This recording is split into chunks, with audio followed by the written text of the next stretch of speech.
We shall discuss goodwill, the different methods of computing goodwill, and how goodwill is accounted in the books of the partnership firms in different situations. For example, what happens when there is an admission of a partner, what happens when there is retirement or death of a partner, and finally what happens when there is a change in the profit sharing ratio among the partners. In all these situations, there is need for calculation of goodwill. For that, we have to understand the concept of goodwill.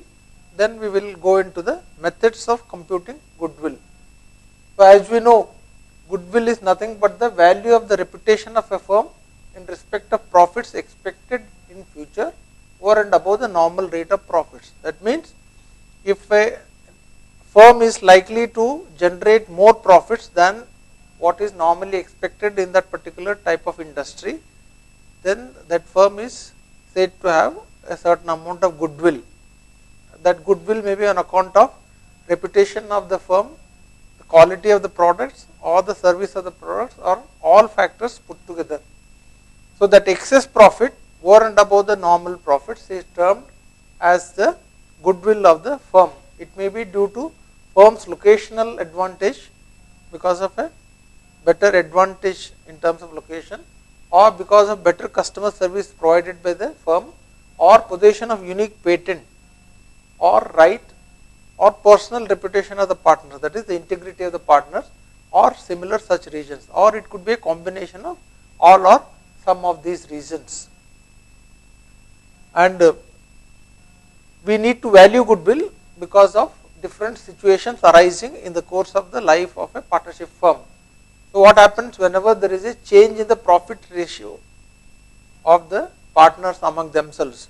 In that case, those who are losing the profit sharing ratio are required to be compensated by those who are gaining the ratio. For that purpose, we are required to calculate the value of the goodwill, so that those who are losing the profit sharing ratio are compensated to the extent of their loss.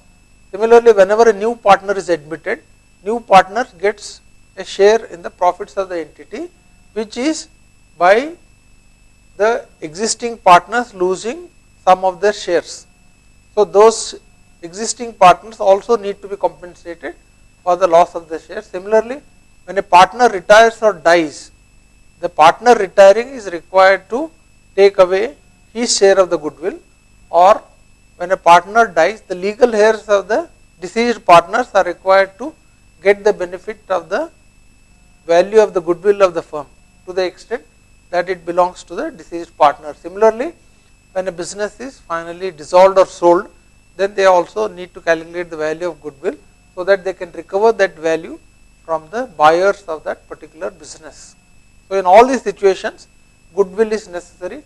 Therefore, we have to first find out what are the different methods of calculating goodwill, and thereafter we will try to find out how to account for these in the books of the entity under different circumstances. So there are different methods. Normally, the following four methods are adopted in calculation of goodwill. One is called the average profit method, second is called the super profit method, third is called the annuity method, and fourth is called the capitalization method. So average profit method, as the name suggests, is based on the average profits generated by the entity for a certain number of years in the past. It could be 3 years, 5 years, that is again a matter of discussion or agreement between the partners. So these are averaged and then adjusted for any expected change in future. And thereafter, these past profits are used for calculating the goodwill by taking either a few years of purchase of profits. Suppose goodwill is to be calculated on the basis of, let us say, 3 years of purchase of average profits. Then goodwill will be 3 years into average profits per year. That will become the total value of the goodwill. So as you know, averages can be calculated in two ways. One is called the simple average basis, the other is called the weighted average basis. In the case of simple average basis, all the profits of past years are totaled up and the entire sum is divided by the total number of years. Suppose you have taken 3 years of profits, then the sum is divided by 3. If you have taken 5 years of profits, then the sum is divided by 5. That will give you the simple average. Whereas in the case of weighted average, we take weights. Weights are assigned to profits of different years based on what is the trend. Normally, weights are more in the case of recent year profits than the profits of the past year, because the profits in the recent years are indicative of the profits likely to be generated by the firm in the future. Therefore, more weight is given to the recent year profits and less weight is given to the earlier year profits. So, weights could be either 1, 2, 3, 4, 5, or it could be some other basis which is to be agreed upon between the partners. Once weights are given, then we have to calculate the weighted average profits. That is done by multiplying the weights with the profit of that year, and the entire thing is totaled up, and this sum is divided by the number of weights given. So, this will be to sum of all the product of weights and average profits divided by the sum of all the weights. That will give you the weighted average profit, and goodwill is calculated by whatever is the agreement between the partners in terms of years of purchase. If it is agreed that the goodwill will be equivalent to 5 years of purchase of weighted average profits, then this weighted average which you have got is multiplied by 5 to give you the idea of the total value of the goodwill. So, let us try to understand this with the help of one concept problem. Let us say the profits of last 5 years are 85,000, 90,000, 70,000, 1 lakh and 80,000. Now, we have to find the value of the goodwill. If the goodwill has to be computed on the basis of average profits of last 5 years on the basis of 3 years of purchase. So, what it means is, first we have to calculate the average profits based on last 5 years profits, and whatever average profit you get, that has to be multiplied by 3 years. 3 years of purchase means 3 times the average profits will be the value of the goodwill. So, therefore, the solution will be average profit first calculated. As you see, all the profits of 5 years are totaled up and divided by 5, that will give you 85,000 rupees, and therefore, the value of goodwill will be 3 into 85,000, that is 2,55,000. This is what we mean by 3 years of purchase of average profits. So, the value of goodwill comes to 2,55,000, and suppose we want to take the weighted average, then how to calculate the weighted average? For that, let us take another example. Let us say the profits of last 5 years are 50,000, 60,000, 70,000, 80,000 and 90,000, and now we have to calculate the goodwill. If it is calculated on average profit of last year on the basis of 3 years of purchase, if the weights for the 5 years are 1, 2, 3, 4, 5 respectively, that means the higher weight is given to the latest profits, that is of 90,000, and the lowest weight is given to the oldest profit, that is 50,000. Based on that, first we have to calculate the weighted average profits. So, as you see from the board, you can say 50,000 profit has to be multiplied by the weight, that is 1. Similarly, 60,000 has to be multiplied by 2, 70,000 by 3 and so on, and all that products are added, that will give you 11,50,000 rupees. The weights are also similarly added, that is 1 plus 2 plus 3 plus 4 plus 5, that will give you 15. So, weighted average profit will be 11,50,000 divided by 15, that will give you a figure of 76,667, that is the weighted average profits. And for calculating the value of goodwill, this weighted average has to be multiplied by 3, because goodwill calculation is based on 3 years purchase of weighted average profits. Therefore, 3 into 76,667 will give you value of 2,30,000. So, the value of the goodwill will be 2,30,000 based on the weighted average profits. Now, we will go to the second method of calculating goodwill, that is called the super profit basis. Here you have to understand the meaning of super profits. The super profits are nothing but the excess profits which a firm earns over the normal profits. What are normal profits? Normal profits are the profits earned by similarly placed firms in a similar industry. If they are earning, let us say 10%, and if this firm is earning more than that, then this firm is said to achieve super profits to that extent. This is normally calculated, normal profit is normally calculated based on certain percentages which are applied to the capital employed by the firm. For example, let us say the normal profit is 10% of capital employed. in which case you take the capital employed by the firm to arrive at the normal profit. If the capital of the firm is 1 lakh, then if it is 10%, then 10,000 should be the normal profit. And if the firm is actually making a profit of 15,000, then that extra 5,000 profit is called the super profit. So, super profit is nothing but the excess of the profit over the normal profit, which is normally earned by similarly placed industries. And thereafter goodwill is calculated by multiplying the amount of super profits by certain number of years, depending upon the expectation about the maintenance of such profits in future. If the profits are likely to be sustained over a longer period, then a larger number of years is taken for calculating the goodwill. That is again a matter of agreement between the partners. So let us try to understand this by means of an example. Let us take the example of a firm having profits for 3 years as 50,000, 70,000 and 90,000, and we have to find the value of the goodwill if it is calculated on the basis of 3 years of purchase of super profits. The capital employed by the firm is 3 lakh and the normal return in the industry is 10%. So now first step is always to calculate the average profits earned by the entity. So average profits are earned are 70,000 based on the 3 years profit given. That means you sum up all the 3 years profits and divide it by 3. Second is to calculate the normal profits earned by that firm. For that you have to first take the capital employed, which is 3 lakhs, and take the normal return on capital employed, which is 10%.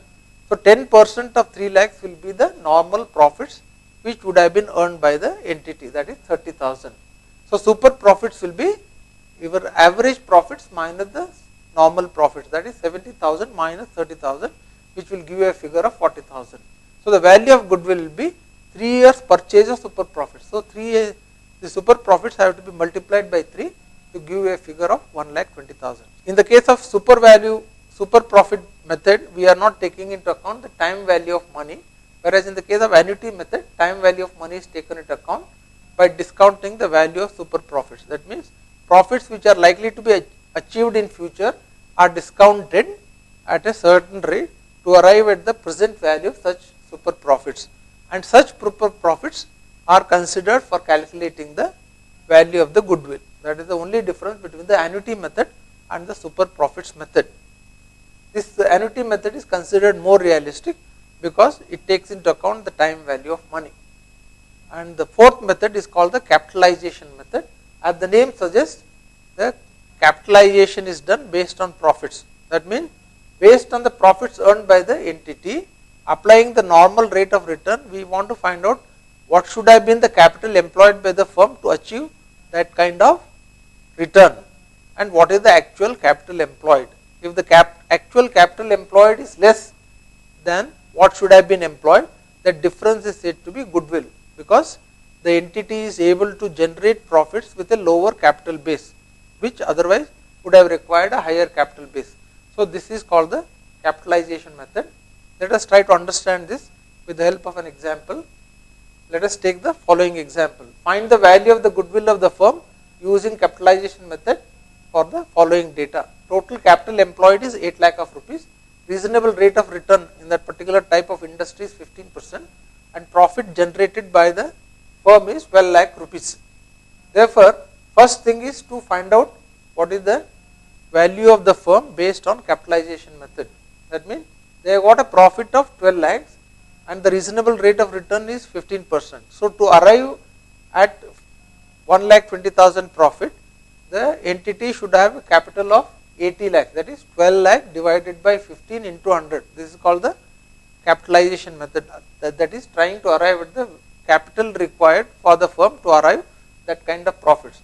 So actual capital employed should have been 80 lakhs, but the actual capital employed by the entity is only 8 lakhs. That means on 8 lakhs they are able to achieve a profit of 12 lakhs, whereas they would have required at least 80 lakhs of capital based on the normal rate of return.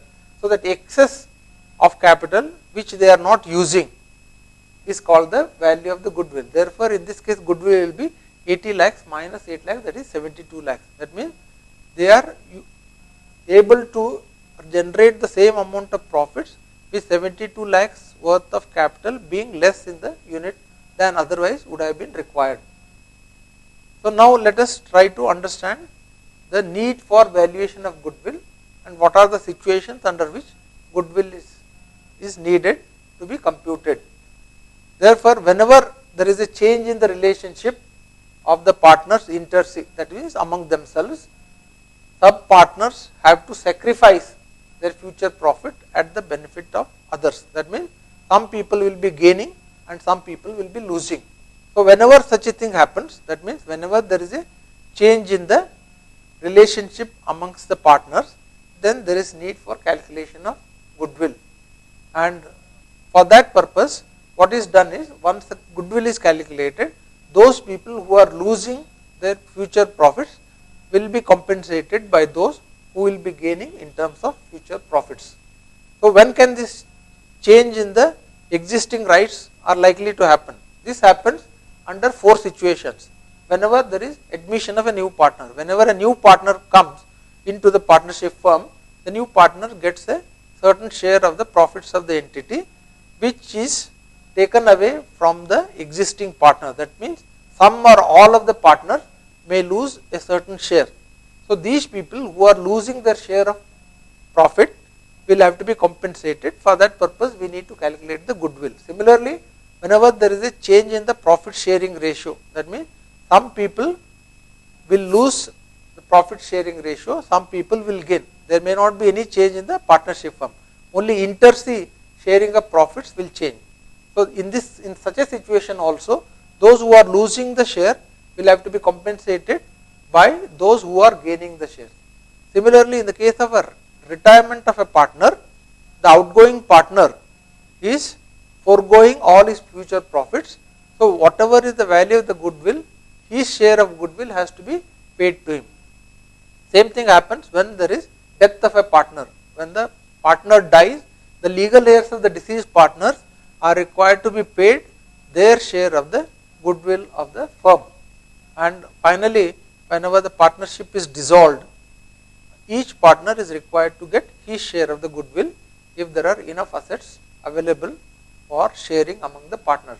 So under all these 4 situations, we are required to compute the value of the goodwill, and then we also have to think as to how the goodwill has to be shared among different partners. That we will see when we take up each of these one by one. So let us start with the valuation of goodwill under the admission of a partner. So whenever a new partner is admitted to partnership, adjustment of goodwill is necessary, as goodwill has been built up by the old partners for a number of years, and they would not like to part with the new partner. That means old partners are giving up whatever goodwill they have built in the business. Therefore, they would like to be compensated by the incoming partner. And in addition to that, the new partner also gets a share in the profits of the firm from the date of admission, which is given up by the existing partner. That means this is a sacrifice on the part of the existing partner. And this consideration for the sacrifice or for the loss in the profit sharing ratio is paid in terms of goodwill. So let us try to understand as to how this can be done. Let us first take an example and try to find out as to how to calculate the gaining ratio and the sacrifice ratio, that is the loss ratio. Somebody loses, somebody gains. Ultimately, the net effect will be 0. So let A and B be partners sharing profits equally. That means there is a partnership firm where A and B are the partners, they are sharing the profits equally, that is on a 1-to-1 basis. C is admitted as a partner with equal share. C also comes into the partnership firm, he also gets the equal share. That means each of the 3 partners now will be getting 1/3 share. So for that, what you have to do is you have to write the partners' old ratio and the new ratio. In the case of old ratio, A and B have got 1/2 and 1/2 and C has 0. Whereas in the new ratio, A gets 1/3, B gets 1/3 and C gets 1/3. So the difference between the two is either the loss of one partner or the gain of another partner. So in this case, A loses 1/2 minus 1/3, that gives 1/6, and that is indicated by a minus sign. Minus 1/6 means A is losing 1/6 share of the profit. Similarly, B is losing 1/6 share, that is also minus 1/6, and C is gaining 2 by 6. 1 by 3 is equivalent to 2 by 6. So, if you add up all the losses or gains, it will come to 0. That means C has gained 2/6, whereas A and B have lost 1/6 each. So, the net effect is 0. But here, since C is gaining 2/6, C has to compensate those who are losing. That means A and B are losing equally. So, A and B have to be compensated equally. So, in such cases, let us try to find out how to put the entries in the books of the entity. So, when a new partner pays the goodwill privately, that means C brings in the value of the goodwill, his share, and he pays to the old partners, that is A and B, in which case no entries are passed, because this is kept outside the books of the firm. There is a settlement between the partners outside the books of the entity, so no entries need be passed. But whenever he brings his share of goodwill and that cash is retained in the business, that means he brings it in terms of cash and that cash is retained in the business, then we have to pass these entries. Since cash is coming into the entity, we have to debit cash, so it will be cash or bank account debit, and to that extent goodwill account is credited. And this goodwill account again has to be debited. That means we have to reverse that entry of goodwill by debiting goodwill account and crediting the old partners account in their old profit sharing ratio or the sacrifice ratio. In the earlier example, their old profit sharing ratio is 1:1. The sacrifice ratio is 1/6 to 1/6, which is also same as 1:1. So, whatever goodwill has been brought is now shared between the two existing partners. That is, the old partner share the goodwill which has been brought by the third partner. This is when the cash which has been brought in the form of goodwill is retained in the business. That means that money stays with the business. That means only entries are passed and credit is given to the capital account of the partners. But there may be situation when the cash which is brought in is taken away by the partners. That means the old partners take away the money, in which case we have to again debit the old partners accounts and credit cash. That means cash is given to the partners in the same way. So, instead of retaining in the partners capital account, it is paid back. It is almost like a drawing by the old partners. Old partners take away the money. So, you debit old partners capital account to the extent they are withdrawing the money, and cash or bank account is credited. But there may be situation when the new partner does not bring cash for goodwill. That means he does not bring any money and goodwill is only raised in the books of the firm by the old partners and shows an asset in the balance sheet. That means only book adjustments are made. So, for that purpose you have to raise the value of the goodwill in the books. So, goodwill account is raised by debiting the goodwill account. Goodwill is an asset, so it has to be debited, and old partners capital accounts are credited in the old profit sharing ratio. That means their capital accounts get a boost. To that extent their capitals will go up, and if the goodwill has to be removed from the accounts, then all partners, that means including the partner who has come in, their partners capital accounts are debited and goodwill account is credited. So, goodwill account is removed from the books of the entry after it is entered, and what happens here, if you look at it, we have credited old partners capital accounts with some amount and also debited old partners capital accounts with some amount. So, the net result is that the new partner who has come into the partnership firm gets a debit balance. That means his account is debited, whereas the old partners there is a credit, net credit in the partner's capital account.